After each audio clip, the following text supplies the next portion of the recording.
Metaverse dediğim gibi NFT'den biraz fərqlidir, amma NFT üçün bir platformalardan biridir o da. Bunun ikisini birləşdirərək bizim düşünürəm ki, gələcək reallığımız çox dəyişəcək. Filmlərə baxmaq üsulumuzdan tutsun, adicə restorandan nəsə sifariş eləməyə qədər bir çox dəyişikliklər olacaq və bu yenə dediyim kimi xəyal gücümüzə qalıb.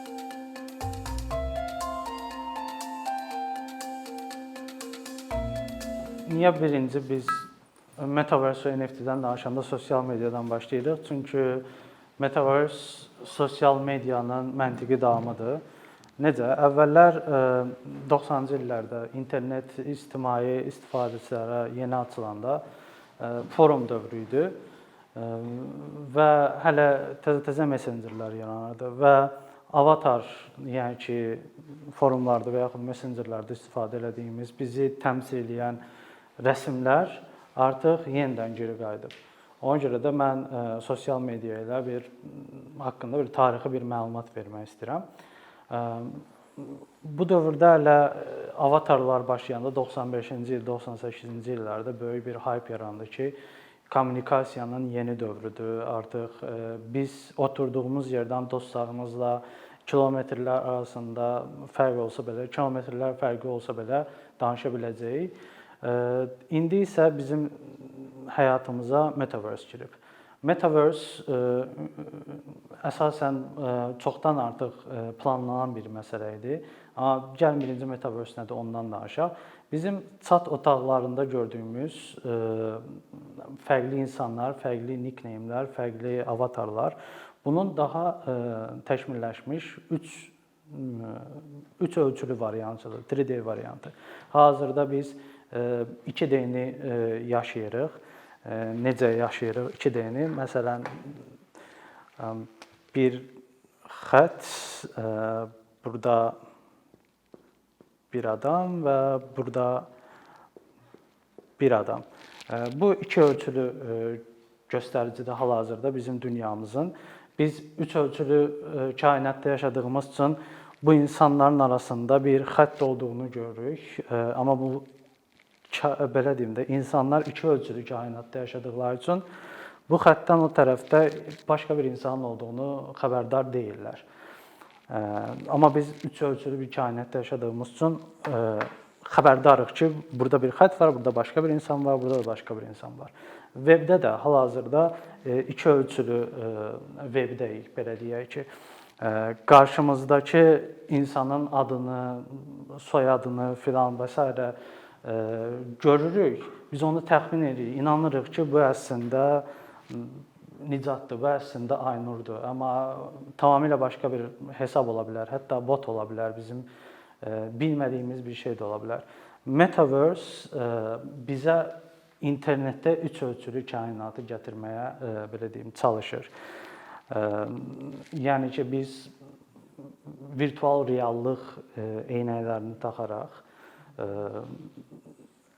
hal-hazırda yəni qrafik cəhətdən hələ də inkişaf eləməyib, amma virtual reallıq eynəklərini taxaraq qarşımızdakı insanla onun ən azından ona bənzəyən bir avatarını olsun, hətta o insanın istəyinə uyğun olaraq özünə bənzəyən 3 ölçülü bir şəkildə əksi də ola bilər. Onun səsi ilə bir yerdə, yəni virtual reallıqda önümüzdəymiş kimi danışmaq imkanı qazanırıq. Bu Metaverse-ün xüsusiyyətlərindən sadəcə biridir. Facebookda Oculus virtual reallıq eynəklərini yaradandan bəri əslində bu işə girməyə çalışır. Amma yəni Facebookun bəxtinə Covid pandemiyası girdi və Covid bizi məcbur elədi ki, evlərdə oturaq. Məcbur elədi ki, Zoom-la qarşımızdakı insanlarla bir işdə olsun, məktəbdə olsun, hamıya belə virtual qoşulaq. Və çox insan düşünürdü ki, yox, ofisə gəlmək lazımdır, işləmək lazımdır, məktəbə gəlmək lazımdır, oxumaq lazımdır. Covid sayəsində biz öyrəndik ki, əslində bunların heç biri lazım deyil. Biz evimizdə oturaraq da insanlarla rahat kommunikasiyaya girə bilərik, işimizi görə bilərik, oxuya bilərik. Metaverse bunu bir sonrakı pilləyə daşımaq məqsədi güdür. və deyə bilərəm ki, hər şey bizim xəyal gücümüzlə belə sərhədlənib. Metaverse bizə imkan verir ki, virtual reallıq eynəklərini taxaraq kainatın doğuşunu simulyasiya edilmiş bir formasını görək və bizə sadəcə müəllimlərin danışdığı, yəni mən sizin qarşınızda otururum beləncə sözlə dediyim kimi yox, reallıqda onu simulyasiya edilmiş variantını görərək onu siz təcrübə edə bilərsiniz. Yəni dediyim kimi, bu hələ kiçik körpə addımlarını atır. Biz məsələn Oculus-u taxıb və yaxud hər hansı bir virtual reallıq eynəyini taxıb əlimizdə alma olduğunu görə bilərik. Amma biz bu almanı fiziki toxunuşla hiss edə bilmirik. Hələ o səviyyəyə gəlməyib. Amma yeni əlcəklər filan istehsal edirlər ki, o bizə hiss elətdirsin. Yəni bu dördüncü, necə deyim, ölçüyə keçsin. Bizim hal-hazırda bir neçə duyğu hisslərimiz var, eşitmək, görmək və s. virtual reallıqda arazida toxunmaq və iyi bilməkdən başqa demək olar ki, hər şeyi görə bilir, hiss edə bilirik. Bircə toxunmaq və iyi bilmək qalıb. Metaverse bunu özünə hədəfləyib ki, hamısını gətirsin bizə. O bulvarda filan var idi bir ara 5D, 6D film. O ancaq səslə belə deyim də eyni effekti yaratmağa çalışırdı. Metaverse bunu çalışır ki, fiziki olaraq hər şeyi bizə çatdırsın. Artıq bəzi brendlər var ki, Adidas kimi, Puma kimi, onlar öz mağazalarını Metaverse-ə daşıyıblar və siz küçədə gəzirmiş kimi Metaverse-də həmin mağazaya girib, oradakı geyimləri öz üzərinizdə yoxlaya bilərsiniz. Bu təbii ki, kainatdan kainata dəyişir. Kainat deyəndə burada nə nəzərdə tuturam? Metaverse sözünün verse hissəsi ingiliscə universe, kainat sözünün bir hissəsidir. Yəni ki, burada fərqli-fərqli kainatlar var və buradakı meta sözü də əslində multi, yəni çoxlu kainatın üzərində söz oyunu olmuş versiyasıdır. Facebook kimi şirkətlər özlərini yer tutmağa çalışırlar. Burada yəni fərqli platformaların fərqli kainatları var və biz eyni anda yəni işıq sürəti ilə, daha doğrusu internetimizin sürəti ilə bu kainatlar arası keçidlər edə bilərik. İndi Adidas mağazasındayıq, keçdiyi Puma mağazasından sonra keçdiyi Memiyə. Belə biz addımlar ataraq dəyişə bilərik. Öz ətrafımızdakı hər şey dəyişə bilərik. Kluba gedə bilərik, musiqi dinləyə bilərik. Orada DJ canlı çıxış edir. Amma halbuki bunların sadəcə hamısı bir neçə sətir koddur. Və o da öz evindədir, biz də öz evimizdəyik, çox uzağa getmədən. Bunu bəzi analistlər qorxulu yanaşırlar. Deyirlər ki, bəs fiziki toxunuş, fiziki şey vacibdir. Buna hətta NFT barəsində də qorxular var. Bu barədə birazdan danışacağam. Həqiqətən də bəzi insanlar bunu, necə deyim, distopik bir reallığın, gələcəyin bir xəbərçisi kimi görürlər. Oturacaqsan evdə, gözündə ancaq eynək, küçəyə çıxmayacaqsan, insanlarla reaksiyaya girməyəcəksən, nə bilim, it pişik görməyəcəksən, hər şey virtualda və səni idarə etmək daha da asanlaşacaq. Belə ideyalar da var. Bu təbii ki, elmi fantastika filmlərinin bizə daha çox öyrətdiyi ehtimallardır. Bu da bir ehtimal da ola bilər. Amma bunun necə deyim, daha istifadə oluna bilən yönləri, pozitiv yönləri daha çoxdur. Əsasən bunu təsir üçün demək mümkündür. Məsəl üçün, hal-hazırda dünyamızda hər yerdə çoxlu zooparklar var və heyvanlar, məsəl üçün, heç ehtiyac olmadan yaşadıkları habitatdan götürülür, gətirirlər, Afrikadan götürüb gətirirlər Bakıya, məsəl üçün. Heç Bakının qışına filan uyğun deyil, təbiətinə uyğun deyil. Bu Metaverse sayəsində uşaqlara bir safari təcrübəsi yaratmaq mümkündür. Və yaxud kainatın, bayaq dediyim, doğuşu olsun, tibb tələbələri üçün canlı, necə deyim, əməliyyatlar olsun. Ki, böyük auditoriyalara getmədən həmin təcrübəni kamerada görmək, yaşamaq mümkündür Metaverse sayəsində. Yəni buna doğru bir yolumuz gedir. Təhsil barədə xüsusilə böyük bir, necə deyim, potensial var Metaverse-də. Bundan əlavə həmçinin sənət barədə də böyük bir potensial var. Yəni bayaq dediyim kimi Covid pandemiyası sənətçilərə də çox pis təsir elədi. Normalda sərgilər, kinoteatrlar, musiqi konsertləri olan, onlara alışmış sənətçilər məcbur qaldılar evdə. Bəziləri virtual konsertlər təşkil elədi, bəziləri virtual sərgilər elədi. Amma bunlar bir yerə qədər maddi kömək eləyir. Bir nöqtədən sonra artıq YouTube canlılarında görürsünüz ki, baxışlar azalır. Çünki yüklü mahnı davam edirlər, qulaq asırlar və yaxud nə bilim kinoteatra baxacaqsa, onsuz da onu torrent edirlər. Əvvəllər yəni bu Metaverse-dən artıq ona görə sərgilər təşkil olunur və bu sərgilərdə göstərilən NFT deyilən, NFT formatında non-fungible token adlanır ingiliscəsində. Bunu Azərbaycan dilində, loru dilində tərcümə eləsək, bir-birinə bərabər olmayan, yəni unikal varlıqlar. Bu varlıqlar deyəndə, yəni canlılar mütləq nəzərdə tutulmur. Hər hansı bir sizin yaratdığınız bir şey də ola bilər, ya da başqasından götürdüyünüz, modifikasiya etdiyiniz bir şeylər də ola bilər. Necə olur? Metaverse-də bir sərgi salonuna girirsən, qarşında bu şəkil var. Və bu şəklin qiymətini qoyublar 2 Ethereum. Ethereum nədir? Kriptovalyutadır. Kriptovalyutalar hal-hazırda bizim işlətdiyimiz manat, dollar və s. kimi qızılla əsaslanan kağız pullara, valyutalara fərqli olaraq kriptik hesablamalar üzərində qurulub. Daha çox elektrik enerjisi ilə, belə deyək, loru dildə üzərində işləyir. Və sizdə hal-hazırda, məsəl üçün, bu artıq 2014-cü illərdən, 2014-2010-cu illərdən artıq bu kriptovalyuta məsələsi var. Ən böyüyü Bitcoin idi. Bitcoin qatarını qaçırtdıq. Demək olar ki, artıq belə neft milyarderlərinin ala biləcəyi kriptovalyutadır o. Amma hal-hazırda Ethereum biraz nisbətən əlçatandır. Bir Ethereum indilərdə $3000, bəlkə də daha çox buna bərabərdir və NFT-də ən çox bu kriptovalyutalardan istifadə olunur.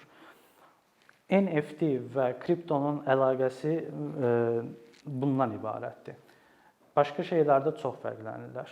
Non-fungible, ingiliscə non-fungible demək, o deməkdir ki, bir əsər və yaxud bir varlıq bir başqasına bərabər deyil. Yəni, bunun qabağına bir dənə, başına bir dənə ulduz qoyduq. Bu artıq bundan fərqlənir. İkisi də bir Ethereum-a satıla bilər. Bir Ethereum, yəni fungible, bir Ethereum daima bir Ethereum-a bərabərdir. $1000 daima $1000 bərabərdir. Amma bir NFT digərinə bərabər deyil. Yəni ona görə də adı non-fungible'dır. Yəni ki, unikal olan, biri digəri ilə dəyişdirilə bilməyən.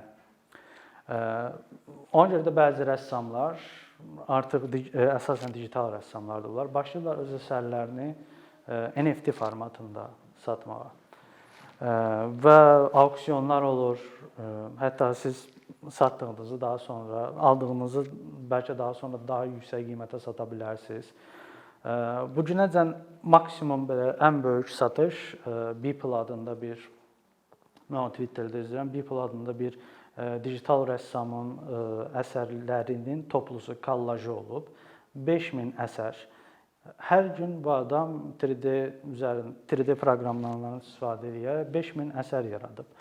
Və bu əsərlərin kollajını $69.3 milyon satıb. Yəni bunun dollarla satmayıb təbii ki, kriptovalyuta ilə satıb, amma onun qarşılığı $69.3 milyon. Yəni burada çox böyük bir potensial var, əsasən sənətçilər üçün. Amma hər şey NFT ola bilər. Twitterin yaradıcısı Jack Dorsey öz tweetini satıb. O da yəni qəşəng bir məbləğə indi xatırlamıram. Hər şeyinizi sata bilərsiniz digital olmağı şərti ilə. Stol şəkli çəkdin, fotosunu çəkirsən, təkcə unikal səndədir, satırsan. Yemək bişirirsən, yeməyin şəklini satırsan, video, musiqi, yenə dediyim kimi tweet, sosial media update, hər şeyi satmaq mümkündür. Amma burada bir sual yaranır. Əgər hər şeyi satmaq mümkündürsə, bu bir balon deyil ki. Bu həqiqətən də belə insanları NFT-yə girmək istəyənləri çox maraqlandıran bir sualdır. Çünki Twitteri nəticədə tweeti satmaq ümumiyyətlə nə deməkdir? O tweetin sahibi olaraq sən o tweeti silə bilərsən? Yox, onu Jack özü atıb, mən atmışam və ya başqası atıb. Onu silmək mümkün deyil. Sadəcə sən onun sahibi olursan, elə ki sənə bir koddan ibarət belə bir açar verilir və bir növ sertifikat verilir ki, sən bu tweetin sahibisən və yaxud sən bu musiqinin sahibisən. Bu o demək deyil ki, sən o musiqini artıq pulsuz öz YouTube-unda istifadə edə bilərsən. Bu sənə müəlliflik hüquqlarını vermiş. Və yaxud sən bu fotonu çap eləyib öz otağında, nə bilim, asırsan, sonra da ki, onu başqalarına belə sata bilərsən ki, bu Mona Lisa rəsmidir, bu NFT-dir. Bunu halbuki, yəni bunun hal-hazırda Mona Lisa rəsminin müəllif hüququ kimdədirsə, Louvre muzeyi məsəl üçün, ondadır. Sən yəni bunun ancaq digitalda sahibi ola bilirsən. Və sən buna görə də buna əsasən çox iqtisadçılar, yəni balon kimi baxırlar ki, bu partlayacaq və yaxud bunun çünki yəni fiziki bir əsası yoxdur. Dollar qızılla məsəl üçün əsaslana bilirsə, NFT-lərin belə bir əsası yoxdur. Onların gözündə belədir. Amma halbuki NFT-lər bayaq dediyim kimi blockchain texnologiyasına əsaslanır. Blockchain texnologiyası da bayaq dediyim kriptik hesablamaların bir hissəsidir. Bu hesablamalar da çox belə lore dildə desək, sizin kompüterinizdə bir video kart ola bilər və yaxud prosesor varsa, onun qabağına bir misal qoyursunuz. 2 + 2 bərabərdir nə? 4. İndi təsəvvür edin ki, buna mining prosesi deyilir. Bu kriptik hesablamaları edəndə çox böyük həndəsi və yaxud nə bilim integralı olsun, fiziki tənliklər və s. bunlardan daha böyüklərini düşünün və daima burada hesablamalar gedir və bu hesablamalar çətinləşdikcə onun gətirdiyi dəyər artır. 1 Ethereum əvvəllər $1 dollara bərabər olaraq çıxıbsa, artıq daha çox minerlər işə girişir və daha çox Ethereum yaratmağa çalışırlar. Mint deyilir, yəni ki, zərb eləməyə çalışırlar. Daha çox Ethereum zərb eləməyə çalışırlar və onun dəyəri də qalxır. Və onların dəyəri qalxdıqca bu təbii ki, NFT-yə təsir edir. NFT bazarında hardasa hal-hazırda yəni $250 milyon çox bir kapital fırlanır.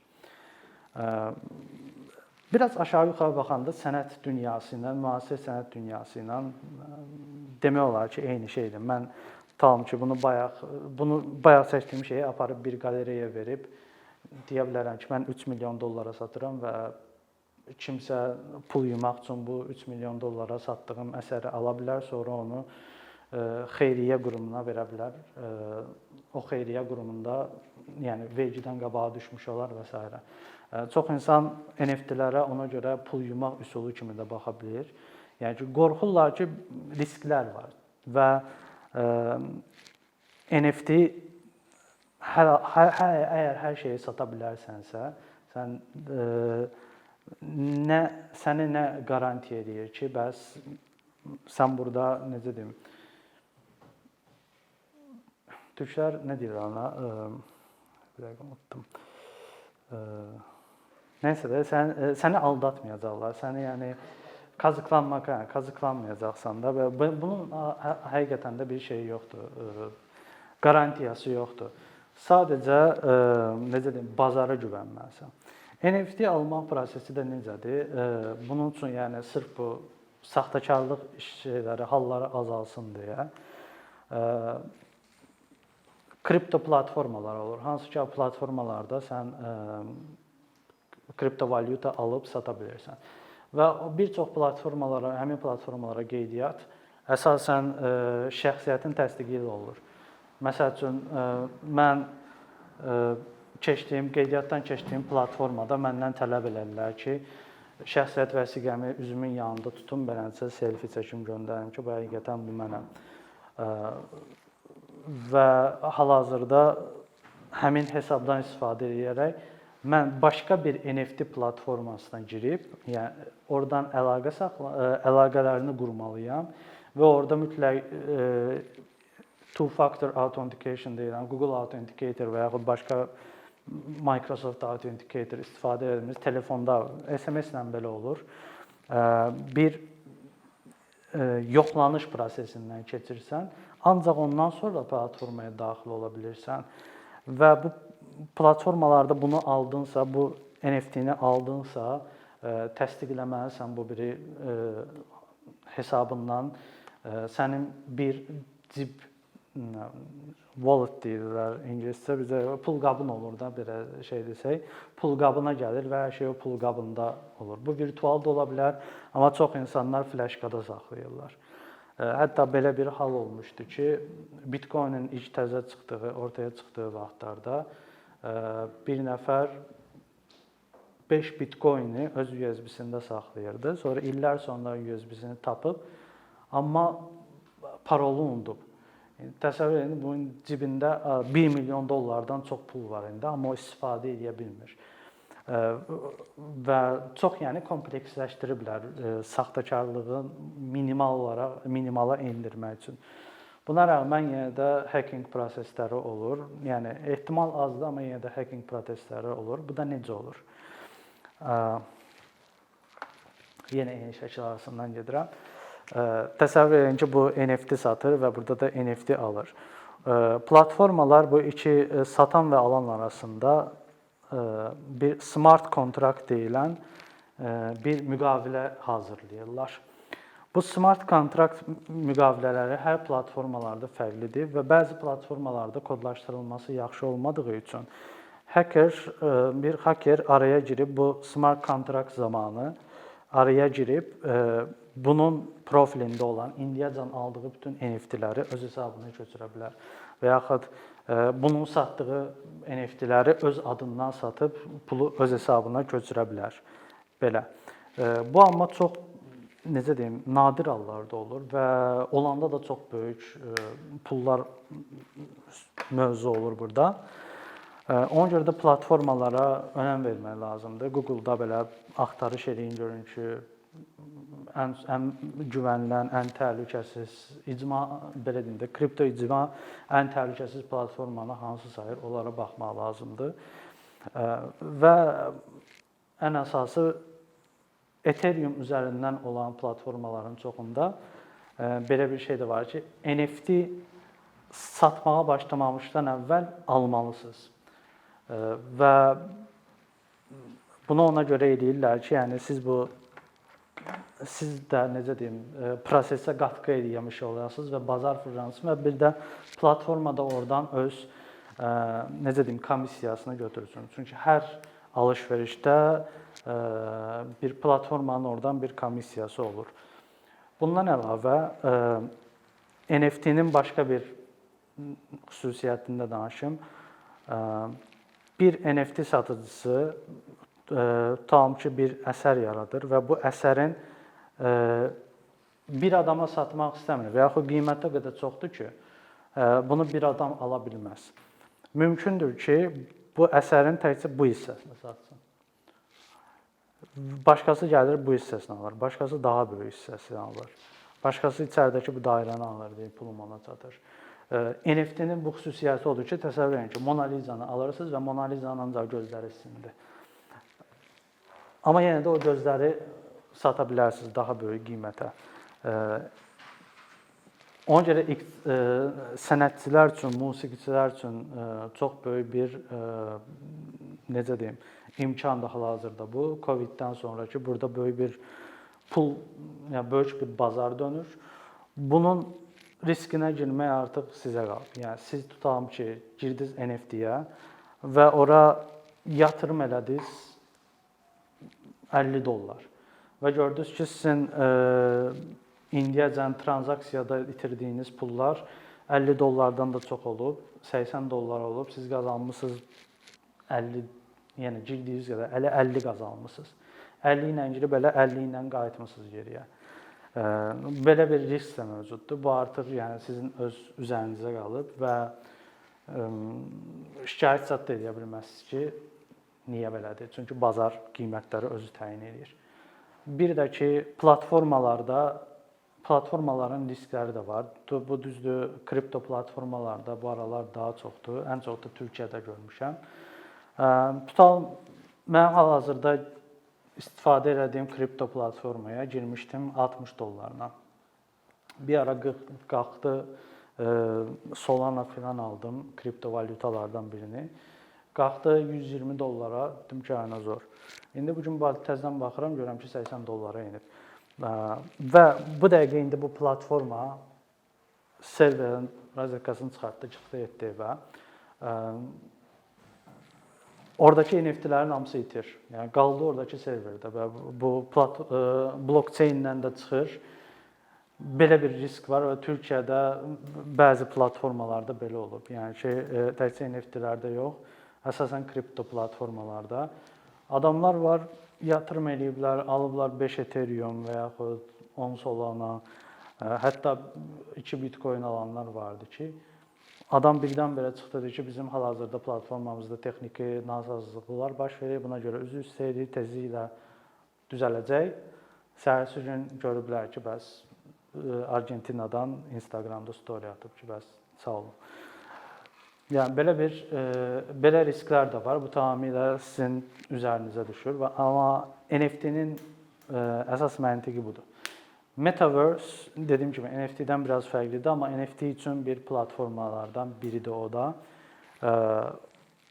Bunun ikisini birləşdirərək bizim düşünürəm ki, gələcək reallığımız çox dəyişəcək. Filmlərə baxmaq üsulumuzdan tutsun, adicə restorandan nəsə sifariş eləməyə qədər bir çox dəyişikliklər olacaq və bu yenə dediyim kimi xəyal gücümüzə qalıb və bu dəyişiklikləri əslində siz də edə bilərsiniz. İndidən bir proqramist tanışınız falan varsa bir layihə qurursunuz. Orada öz-özün ya sənət işlərini sata bilərsiniz ya da ki unikal sifarişlərinizi orada edə bilərsiniz ki, bəs reklam agentliyiyik, gəlin bizlə işləyin. Belə işlər çoxdur.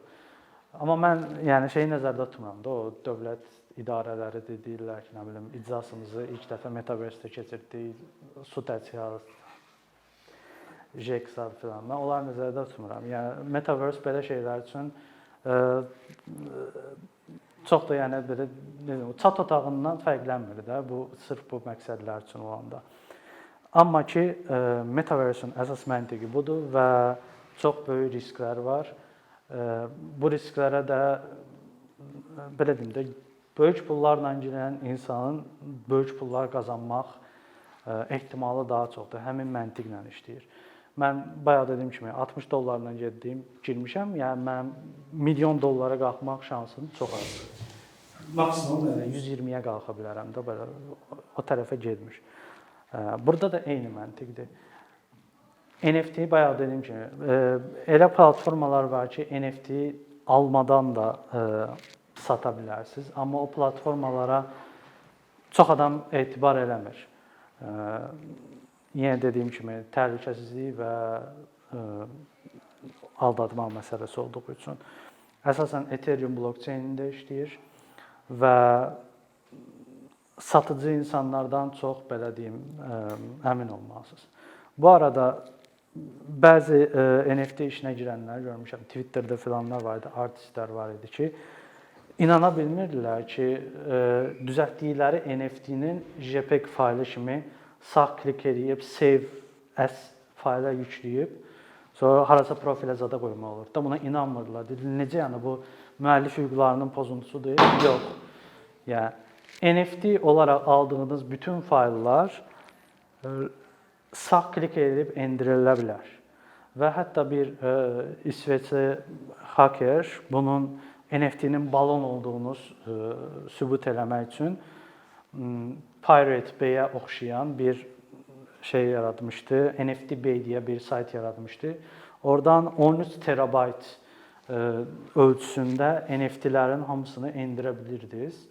Və bununla əslində onu sübut eləməyə çalışır ki, bu NFT-lər tamamilə boş şeydir, nə bilim pul tələsidir və s. Yenə dediyim kimi, öz riskinizdən NFT işinə girmək istəsə girə bilərsiniz. Amma Metaverse tam bundan tamamilə ayrı bir şeydir. Metaverse dediyim kimi potensiallar sonsuzdur və bizim sosial mediamızı çox dəyişəcək. Ona görə də yerinizdə olsam NFT-dən ziyadə Metaverse funksiyalarına daha çox fikir verərəm və onlara daha çox yatırım eləmək haqqında düşünərəm. Belə.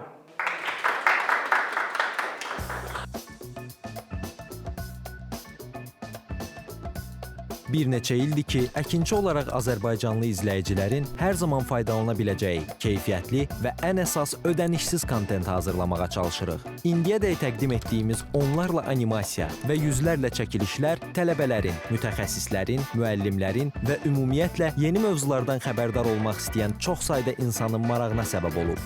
Bu illər ərzində hazırladığımız videolar təhsil, texnologiya, ictimai fəallıq, iqtisadiyyat, gender bərabərliyi, ətraf mühit, ifadə azadlığı, hüquq, demokratik inkişaf, mədəniyyət və digər mövzuları əhatə edib. Məqsədimiz çoxlu baxış gətirən deyil, çoxlu fayda gətirən videolar hazırlamaqdır. Amma bu, düşündüyümüz qədər asan deyilmiş. Gördüyümüz iş kifayət qədər resurs, əmək və təbii ki, davamlılıq tələb edir. Bu səbəbdən Patreon platformasından istifadəyə başladıq. Əkinçinin Patreon hesabının populyarlaşmasına çox böyük ümidlərimiz və gözləntilərimiz var.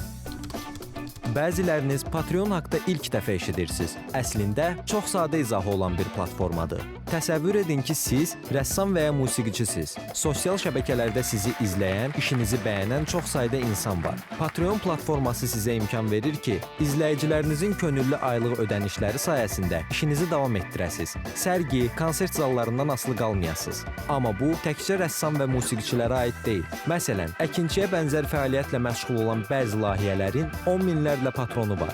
Biz də düşündük ki, nə üçün əkinçinin Patreon hesabı olmasın? Sizin dəstəyiniz sayəsində biz daha çox və daha keyfiyyətli kontent yaratmağa davam edə biləcəyik. Amma bu dəstək yalnız maddi dəstək deyil. Dəstəkçilərimizin sayının artması gördüyümüz işlərin faydalı olduğuna dair əminlik verir.